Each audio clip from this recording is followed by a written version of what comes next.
This is a journey into sound. A journey which along the way will bring to you new color, new dimension, new values, and a new experience. Welcome to the G-Spot Podcast.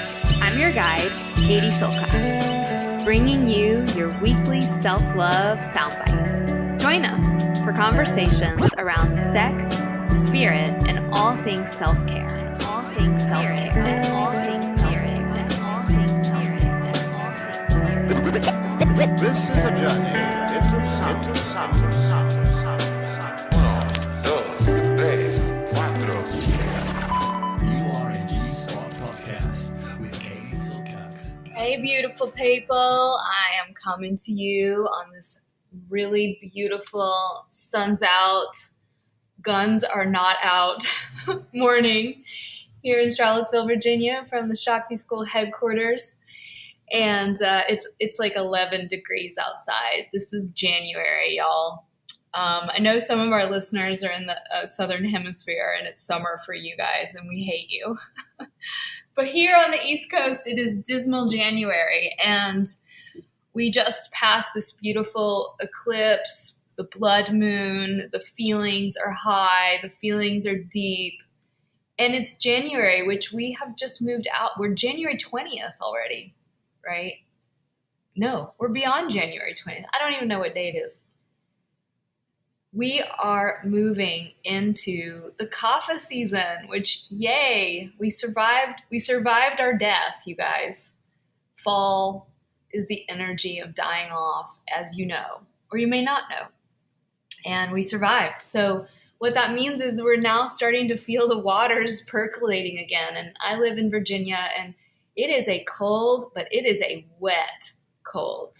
And so if you're on the East Coast, even if you're not, really this is the time when it's cold, but it's also wet. And so I'm just giving you the heads up, as I did last podcast, you know, depression is a heavy energy, right, at this time of year, especially if that's something that you suffer from.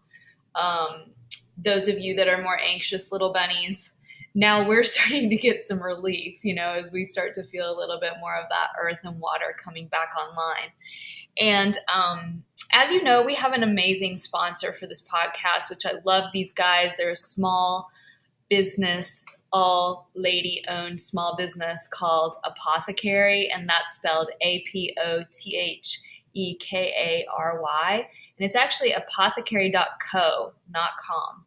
So check them out. And we love them because they have the most beautiful website and the titles of their products are hilarious. And I just thought I would recommend, as we move into this Kapha season, a couple things for you guys. I highly recommend their website. They have really high quality ingredients, but you really can get these anywhere. The Triphala, Triphala. Apothecary has a great Triphala, and it's good for almost every single condition that exists on the planet. Now, I'm not a doctor, but I can offer this recommendation on this herb. So good for the Kapha season, you guys. Get the Triphala. And then what I love about Apothecary is they have a little pack called Kapha Essentials, and they have 3 little things in it. One is a thing of chlorella greens, which helps purify. They have another one called Slay All Day, which is hilarious, and a tea called Beautiful. So check out Apothecary, and we have a link to them in their show notes, and they do give you guys, our listeners, a discount. So make sure you get the discount in the show notes. Kapha season. What this time can bring up is sludge. If you think about Kapha, it's kind of like earth and water mixing and they form heaviness. And so you may be feeling that in the emotional body. My girls in Shakti School, so we just launched our level 1 program, as you know, if you've been listening to our podcast, and it was last Wednesday and it was so beautiful. And it was just this amazing gathering of 200 women from all over the world. And our Facebook group is blowing up. And one of the things that I'm going to start doing more of, as I did last week, is just reading some of these women's comments, of course, with their permission and confidentiality. But I want to start to just bring the women of Shakti School onto the Ghee Spot podcast so that you guys can get to know them. And really, it's just getting to know the collective feminine right now, this divine feminine that exists in men and women, this great awakening that I certainly feel that I'm undergoing. And I certainly see that my gals and sisters and friends and family are undergoing. And it's so beautiful. And so I've got a comment and a question today from, we'll call her Melina. Melina says that she was brainstorming during the activity where Katie asks us to write down our shame around our health and wellness, which, by the way, tends to be something. Health issues bring up a lot of emotions, and particularly, well, all of them, right? And she goes on to say, I believe the specific question was, what is the shameful thing you hide? During my brainstorming, Melina says, I realized I'm still holding on to the same effing Vikalpa, which I'll talk about what that is in a second, that has been with me for years. If I had $1 for every time I did emotional work around this particular gremlin, I could pay for medical school with cash. And it's still lurking. My false belief is that I subconsciously apply to almost the false belief that I subconsciously apply to almost every aspect of my life is, I'm not trying hard enough. The gremlin sounds like this. I'm not working out hard enough. I'm not studying hard enough. I'm not calling my family enough. I'm not playing with my dog enough. I'm not putting enough energy into my yoga classes. I'm not practicing meditation enough. I'm not training enough. I'm not eating well enough. I'm not publishing enough on my website, etc., etc., etc. The problem is I don't even realize I'm shaming myself constantly because it is so subtle. Anyone else out there have the experience with this particular groove? So thank you, Melina, for sharing. And we had 20 comments of all of the women in our tribe, of course, saying, yeah, I get that. I totally get that. So I want to talk about one of the words that she brought up, which is a Sanskrit word that is Vikalpa, Vikalpa. And a kalpa is a vow that you made long ago with your own heart. It's a promise that you made long, long ago with your own soul. It's a longing. It's a desire. It's a vow that comes from what we call in the field of psychology the true self, your realest self, your truest self, the self that really deeply is intuitive, and she knows, and she operates, her desires operate from a place of vibration, a place of higher knowing, a place of God. If you like that word, you could think about this kalpa thing as a pact that you and God are holding together, and a co-creation with God. It's a desire that God is so ready to fulfill for you because it's coming from love. And that sounds all good, right? But then we have that word, that little tiny Sanskrit word in front of kalpa, which is V, which means to slice from, to separate from. And so when you put those two things together, it means the way that I separate myself from what I really do want. It's very powerful, this word. And so this shows up in our lives all the time. So there's a thing that I really want, which, by the way, at the end of the day, you and I all have the same heart longing. All of us, we want to be loved. We want to be seen for who we truly are. And we want that thing that we truly are to be okay, and to be desired, and to be worthy, and to be loved. All of us want that. From Adolf Hitler to Donald Trump to Martin Luther King to Mother Teresa to Katie Silcox, who fits somewhere along that spectrum, as do you, right? We all want it. And And so much of just our daily behaviors and reactions mentally and physically are not in alignment with that deepest longing. So if we all want love and we want to be able to receive love, and we all want to be able to feel love and to give love, we all want that at the end of the day. But we all don't do that and feel that and behave that way. And certainly, as Melina said, we don't think that way. I mean, can you imagine if your mental body, if your thoughts were reflective of that deepest heart's longing? And so we call this a Vikalpa, and I've referred to it as the little gremlins.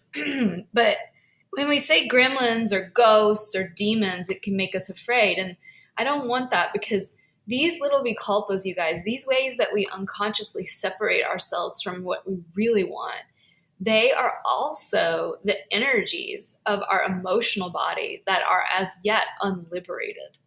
And there's a lot of power in that. And so the very thing that we most struggle with, as Melina says, I really struggle with this, and it keeps repeating and showing up. Like, it's never enough. I'm never done. I'm never doing it hard enough, good enough, fast enough, strong enough, A+ enough. That little gremlin is the very entry portal that will take her to the way that she's wounded from when she's young, right? And the energy that will be liberated upon, and the insight and the intimacy with self that will flow from that emotional and energetic liberation. This is directly the path to God. We move from seeing the outside world as something that is happening to us to something that is mirroring an unprocessed emotional charge inside of our energy body. Now, that doesn't mean that you don't, respond to life and take the right action.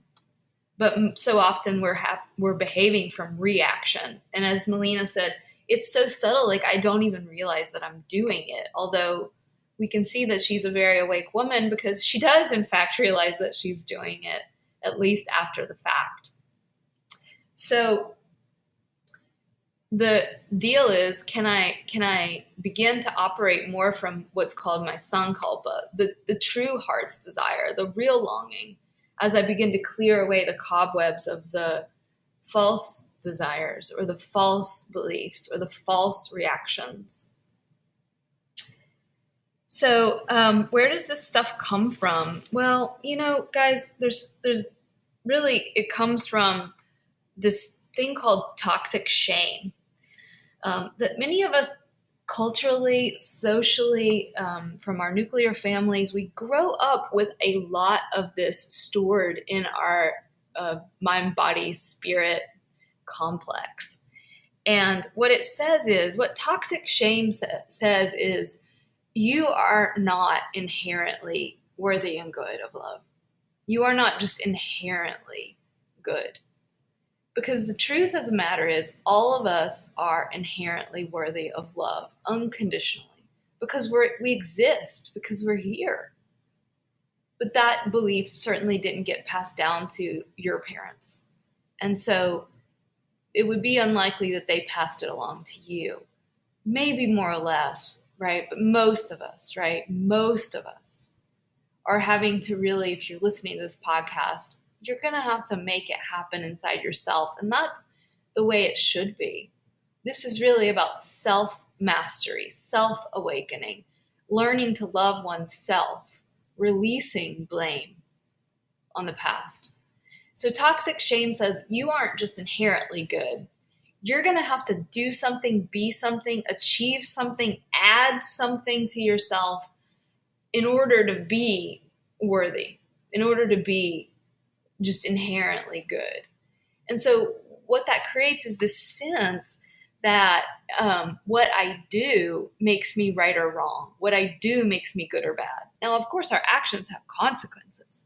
But on the deepest spiritual level, what the Christian mystical tradition says, and many traditions say, is that you can't do anything that will make you unlovable in the eyes of the divine. And so we start from that place. toxic shame is different than guilt. Guilt says, guilt can be very healthy. Guilt says, wow, I made a mistake, or I had a reaction instead of a response, and I need to course correct. Guilt is a sign that we need to course correct. Guilt is a sign that we may need to alter our sense of discipline, and be a good parent to ourselves. Shame is very different, and you should be able to distinguish between those two, or it would be helpful to. Guilt is a sign, a sign that I'm going to turn my direction here. Shame says, I am bad. Not, okay, maybe I did something bad. Shame says I actually am bad. And you may understand intellectually that's not true, but what I can tell you is that so many of us live in the mental body. We live in the intellectual body. Our therapy, we do in the mental realm. Our therapist asks us, well, how does that make you feel? And then you respond with an intellectual answer. But in fact, the question a therapist might ask is of how does that make you feel is a good one. But the only answer to that question is nonverbal. How does that make you feel? The answer to that is to actually feel. And feeling takes place in the realm of the vibrational. Feeling is not the realm of the mental body, of your intellectual body.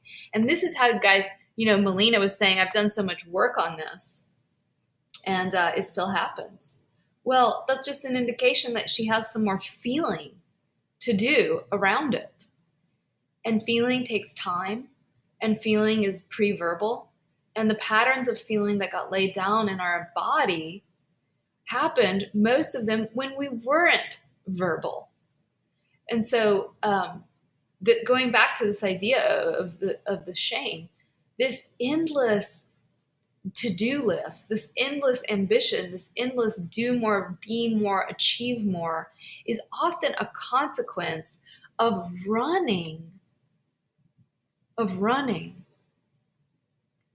away from actually feeling what's here. And what's here is oftentimes the storehouse. If you haven't done this work of feeling, it's the storehouse of a lifetime of repressed feelings. And they're there, right? And those feelings are pushing the mental body and the physical body to do more in order to finally achieve this place called I'm worthy of love. And I definitely know this realm really well. So the big, what's the word I want? Inquiry you can do today, or practice, if you want to call it a practice, or process is a better word, is to, when you turn off this podcast, which we're operating together in the mental body. I mean, I can feel my feelings. Can you feel? Maybe some of the words I've said have been evocative, and a sensation of feeling arises. But the answer is to really go in to the feeling self. And the only way to really do that, especially in the beginning, is to pause your life and get out of this endless realm of thinking. Get out of this endless realm that thinks that the thinking can solve the pressure of the system, which is just built up over time.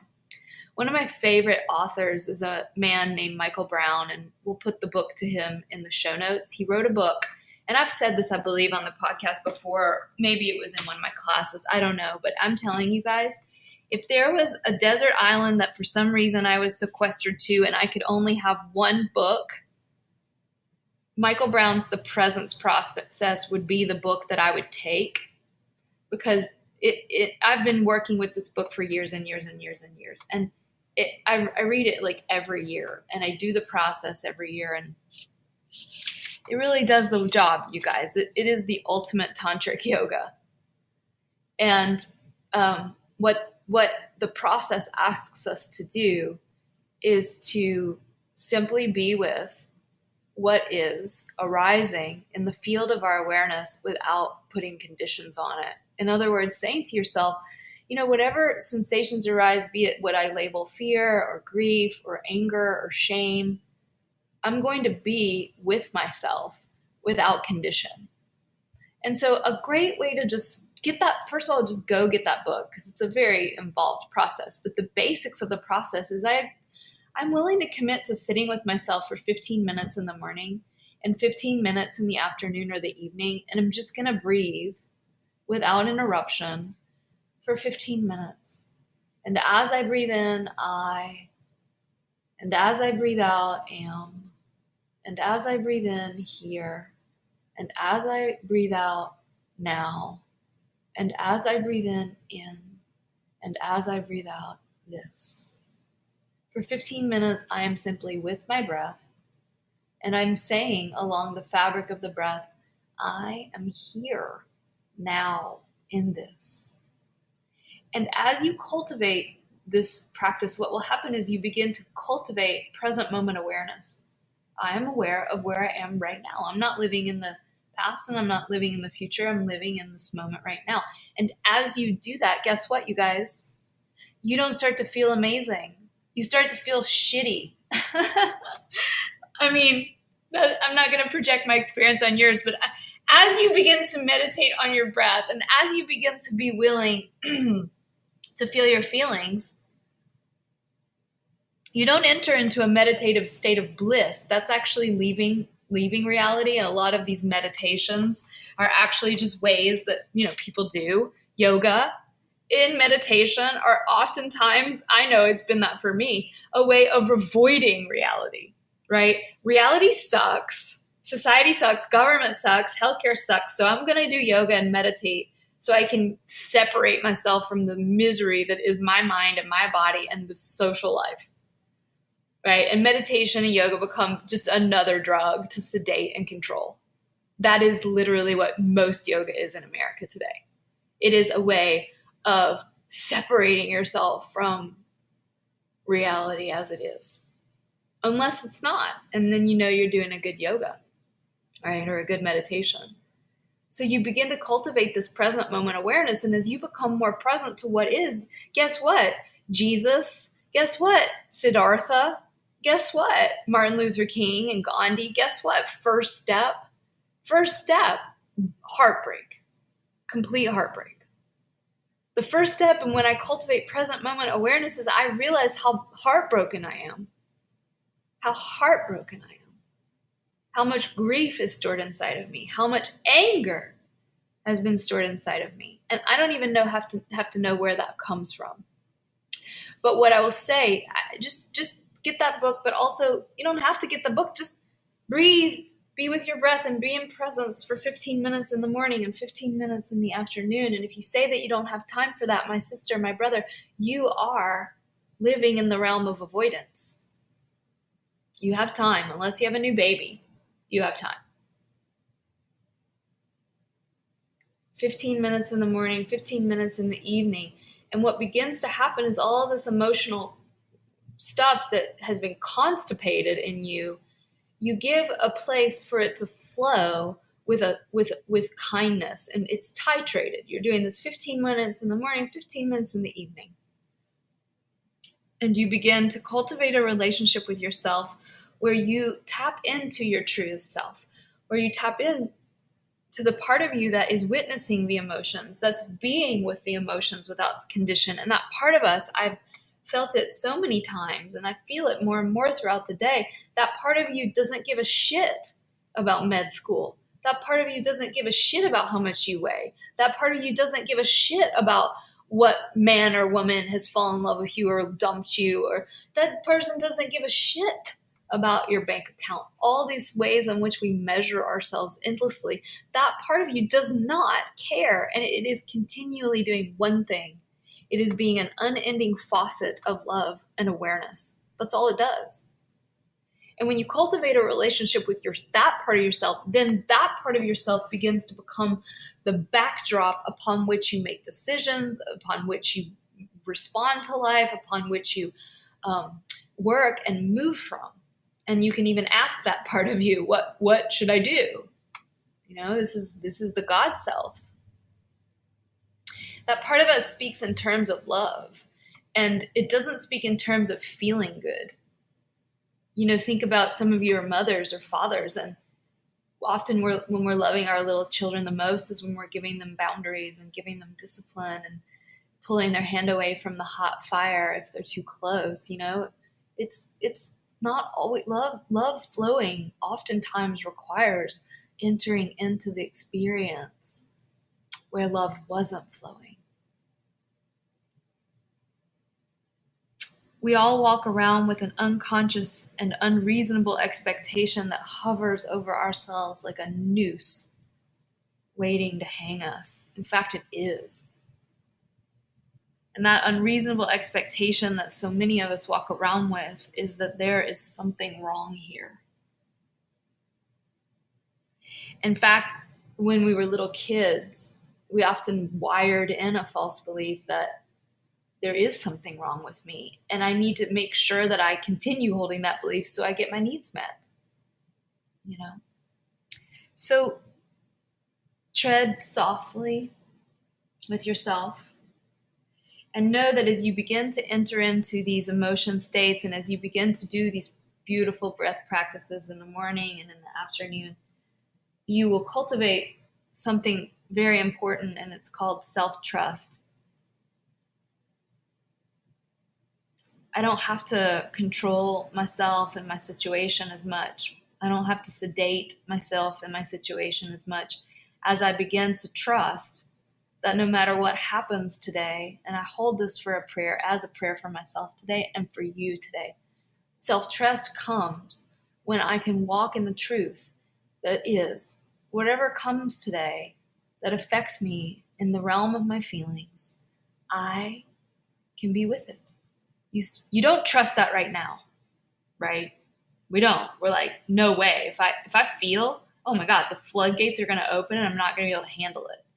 But as you do this practice of communing with your wounded little bunny in the morning and the evening, your bunny starts to trust you. Oh wow, Katie can hold me, and she can hold my grief, and she can hold my rage, and she can hold even the one that's the hardest for me. You guys, they're all hard, but the fear, she can be with it.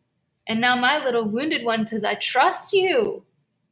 And I'll let go of more and more and more. I trust you. And now life just becomes a lot easier because I trust that whatever arises within the field of this experience called being a human who's going to have her heart broken, who's going to experience disease and decay in this body, who's going to one day lose her beloved mother and father, who one day might lose her beloved man, her sister, her brother, her children. You never know. There are no guarantees, but we begin to cultivate this base of self-trust that says, I will be with myself in those feelings. And I think that's enlightenment. Y'all, as I was telling my friend Cassandra on the phone the other day, it's enheartenment. It's not enlightenment. It's enheartenment. All right, beautiful ladies. I hope this has inspired you. We love you guys so much. As always, check out our programs. They're amazing. Lineage of Love is in full effect. If you want to know more about this practice in the body, moving it around like a wild tigress, moving these patterns of emotion out of your bone structure, big time. Get in the Lineage of Love. It's $18 a month. Links in the show notes. Check out our rad sisters at apothecary.co. We love them. They've got beautiful products, lots of real fun self-care kits. And herbs make this stuff easier, you guys. We love you. Join us as a subscriber if you aren't already. It helps other people find us. And please share this episode with a friend. If you know somebody that's dealing with this stuff, head over, send her over. We'd love to share this information with as many open hearts as possible, or closed hearts, even better. All right, y'all, I'm sending you a big dose of love from Coffee Season, January in Charlottesville, Virginia, and we hope to see you online or live one day soon. Have a beautiful day.